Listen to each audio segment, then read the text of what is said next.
We were cut off from the rest of the world by a mysterious dome.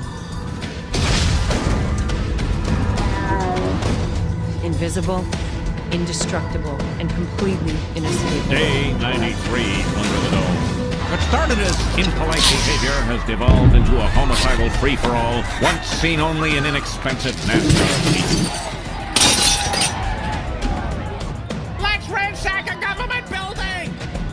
On Operation Fishbowl, nuclear detonations rent the sky 5 times. And if the sun is angled the right way, only when you're outdoors, you will get a rainbow.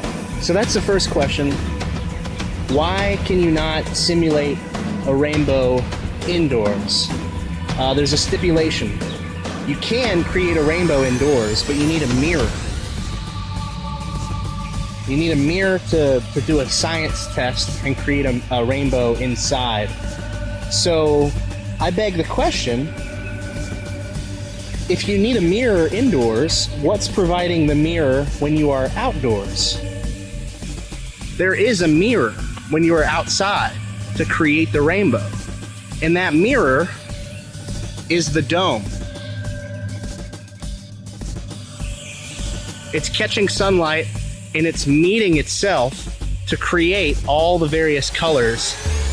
It collides in the water droplet, serves as a lens, and the slight variations of angle creates the colors of the rainbow.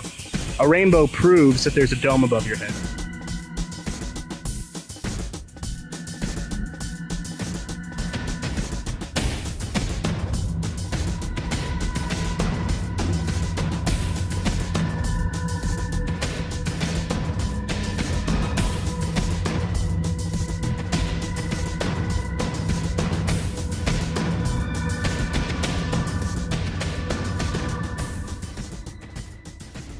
Okay, so someone out there pointed me to a series of videos. Anyway, I went on a YouTube ramble and found a video mentioning the blue stone there you see. It's very pretty looking, translucent looking. It's got little white stripes in it.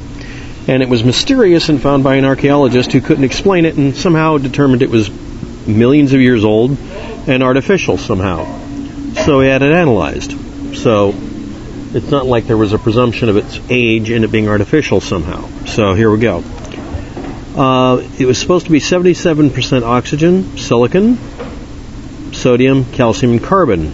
So when something has a high percentage of oxygen, you can call it an oxide. And if it has silicon and sodium, it could be sodium silicate, calcium silicate, something like that, right? Well, and there it is. It's right there. So here we go. We're just going to go here. You may have noticed there's an equation over on the left there that popped up. Here we go. So anyway, sodium silicate is, guess what color? Bright blue. And it can be artificial. It can be all sorts of colors. So someone had a chemical analysis done of something, and the first thing that comes up when you type in 70% oxygen or more and silicon and sodium is sodium silicate. This is supposed to be a mystery. Now, when someone pointed this out in a YouTube video, he got rashed of crap for it. So let's see what I get. Now, remember, this is what the stuff looked like. I typed in sodium silicate. This is what came up. Okay. So anyway, it's called water glass. It's defined. Anyway, it's been around or understood since 1640, and you can have it as liquor of silicum by melting sand with excess alkali. It can be an artificial material. It's a type of glass.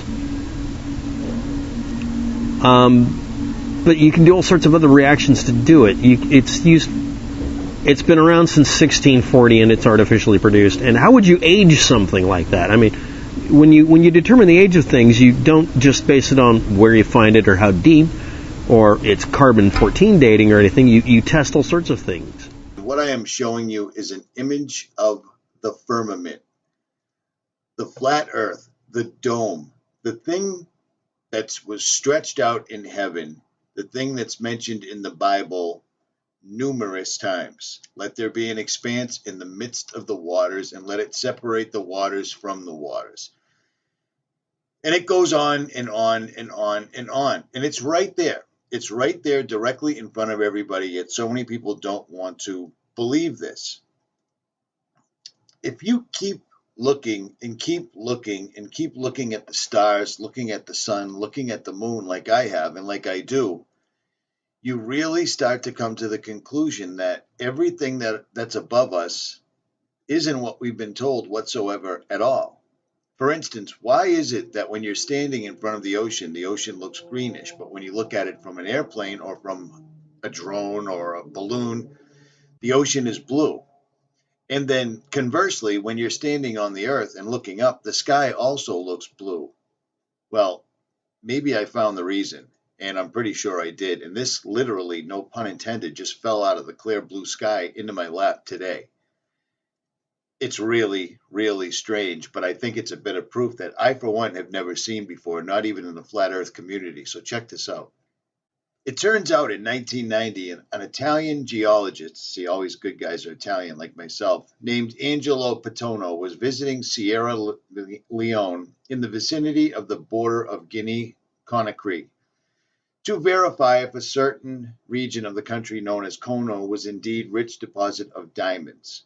So you see, blah, blah, blah, on and on they go. And then they go on to the story where they found this. And this is called the Sky Stone. Now, this is insane. I am almost positive, and I think they are too, they just don't want to say it, that this thing is a literal piece of the firmament. This rock is made up of 77.17%. Notice the 3 sevens? 77.17% oxygen. And when they crushed this up to put it underneath the microscope, they could no longer see it. It lost its color. This is a real thing. This is an absolutely real thing. After returning to Europe, Patonno took the blue stone to the Institute of Natural blah, blah, blah. To his surprise, tests showed that stone was not turquoise. It wasn't even officially cataloged. The blue stone he had discovered not only does not correspond to any known mineral, but the same material was also recently located in Morocco. Do you see what's going on? The sky is falling. How's that? And they literally have imagery of it all over the place. This is the stone itself right here. And it's pretty amazing. It was found with all sorts of artifacts. And again, they tested this thing to 3,000 degrees Celsius, yet its composition wouldn't alter. It was made out of 77.1% pure oxygen, and the remaining was carbon, calcium, and another unknown element. They were eventually able to locate an organic compound that is currently unknown to science, dated at 55,000 years old. That doesn't really do very much for me. Amazingly, it seems that the Sky Stone is not unique. There has been, in fact, similar finds in other places on the Earth, most notably Brazil. The other sample of Sky Stone was submitted to GRS Swiss Labs for testing, and the analysis by an anonymous dealer. Intrigued American artist and designer Jared Collins tried to buy the small cutaway, but the dealer refused to sell it. He wouldn't even name a price for a larger full stone. So these guys have literally found these stones all over the world. And look at it. It's exactly the same color as the sky. It's made out of the same color. It's made out of the same elements that we literally breathe. This is, in my opinion, the firmament.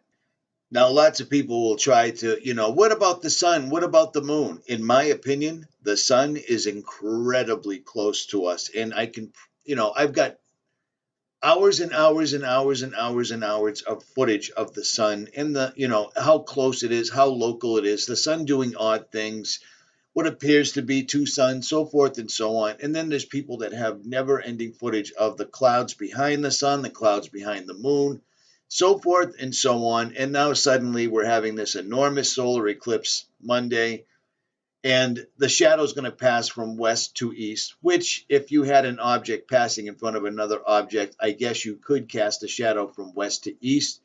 But the problem with that entire thing is it would mean the moon is orbiting twice a day around the Earth.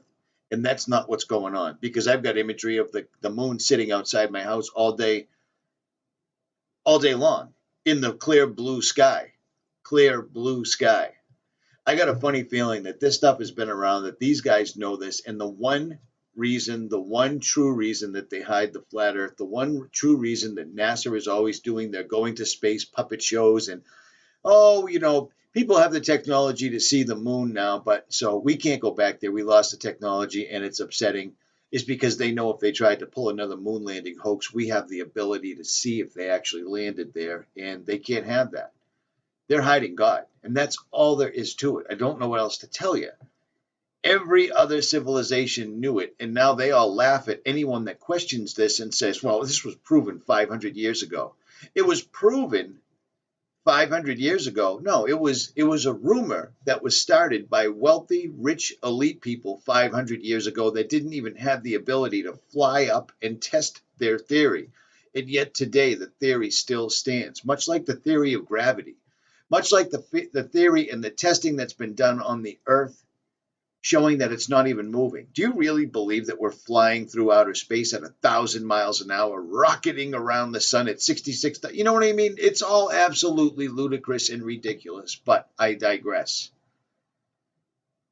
This is what's all around us. That is a small piece of the firmament. I can't stress it anymore. This is a real thing. This really did happen, and I've never heard of it in my entire life. 77.17% oxygen, and then one unknown element. They can't break it, they can't burn it, they can't bend it, and they can't explain it, and they're not selling it.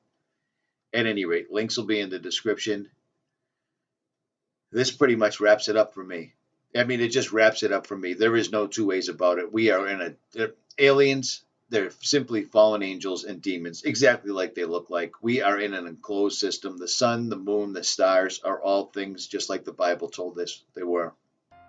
In 1990, an Italian geologist named Angelo Pittoni would find an unusual stone while visiting Sierra Leone, a mysterious artifact that has baffled all who have studied it.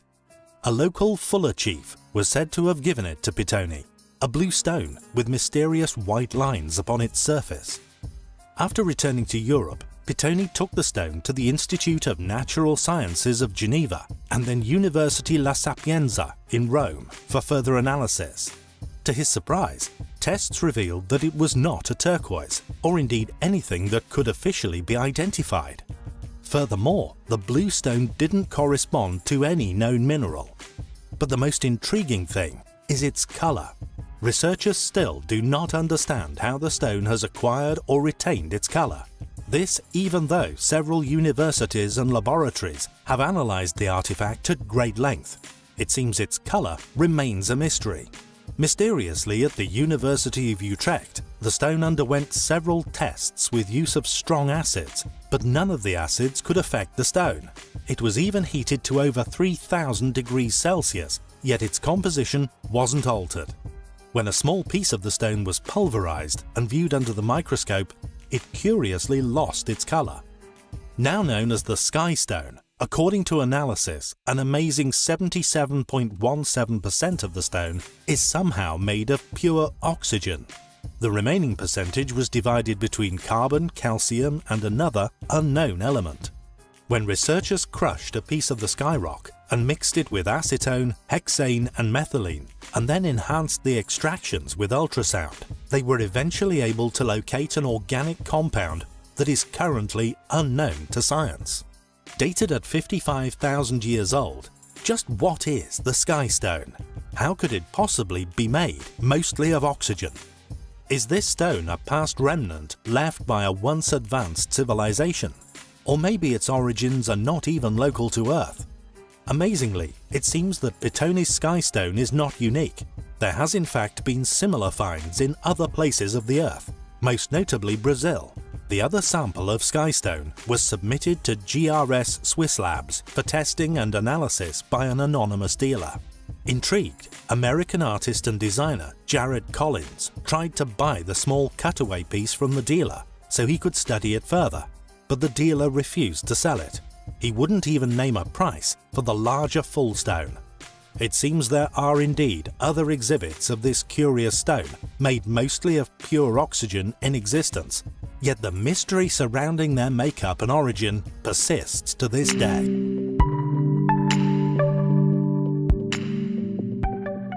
Question: what was the firmament in the Bible? Answer: the firmament, from the Latin firmamentum, meaning sky or expanse, is mentioned 17 times in the King James Version of the Bible and refers to the expanse of the heavens above the earth. 9 of the occurrences of firmament are in the first chapter of the Bible as part of the creation account. Genesis 1-6-8 says, "And God said, Let there be a firmament in the midst of the waters, and let it divide the waters from the waters. And God made the firmament, and divided the waters which were under the firmament from the waters which were above the firmament, and it was so. And God called the firmament heaven. And the evening and the morning were the second day." The firmament is called heaven, that is, it is what people see when they stand outside and look up. It is the space which includes the Earth's atmosphere and the celestial realm. In the firmament, we see the sun, moon, and stars. In modern translations, the firmament is often called the expanse or the sky. Genesis says that the firmament separated the water under the expanse from the water above it, Genesis 1-7. Originally, God created the earth with water under the sky, terrestrial and subterranean water, and water above the sky, possibly a water canopy which enwrapped the earth in a protective layer. We find firmament used again in Psalms. The heavens declare the glory of God, and the firmament showeth his handiwork, Psalm 19-1. Also, in Psalm 150-1, praise ye the Lord. Praise him in the firmament of his power. Firmament is used in only 2 other books of the Bible, Ezekiel, 5 times, and Daniel, once. In Ezekiel, each occurrence takes place within a vision. For example, "Then I looked, and, behold, in the firmament that was above the head of the cherubims there appeared over them as it were a sapphire stone, as the appearance of the likeness of a throne." Ezekiel 10-1. Daniel 12-3 says, "And they that be wise shall shine as the brightness of the firmament, and they that turn many to righteousness as the stars forever and ever." In short, the firmament is a vast expanse, specifically the atmosphere or sky. The word is found only in the King James Version and other older translations of the Bible. Exodus 24:10, "And they saw the God of Israel, and there was under his feet as it were a paved work of sapphire stone, and it was like the very heavens in its clarity." Moses and the 70 elders. Exodus 28:18, "The second row shall be a turquoise, a sapphire, and a diamond. On the ephod of Aaron, the high priest." Exodus 39:11, "The second row, a turquoise, a sapphire, and a diamond. Same as above." Job 28:5-7, "As for the earth, from it comes bread, but underneath it is turned up as by fire, its stones are the source of sapphires, and it contains gold dust." Job 28 hours 12 minutes -16, "But where can wisdom be found? And where is the place of understanding?